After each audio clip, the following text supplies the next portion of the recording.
మనం ప్రార్థిస్తేనంట దేవుడు ఏదైనా చేస్తాడంట. అది ఎలాగో తెలుసా? నీకు అది అవసరమైతే, నీకు అది కావాల్స్తే, నీకు ఇప్పుడే అర్జెంటుగా నీకు కావాలని దేవుడు అనుకుంటే, నీకు అవసరమైతేనంట అది భూమి మీద లేకపోయినా సృష్టించి నీ దగ్గరికి తీసుకొచ్చి పెడతాడంట.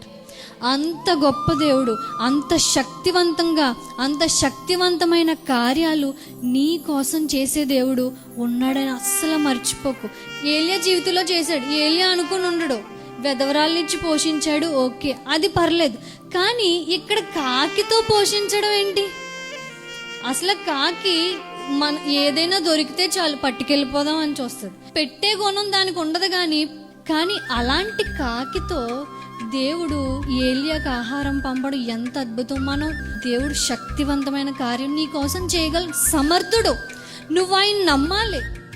ఆయన నీ కోసం ఏదైనా చేయగల సమర్థుడు.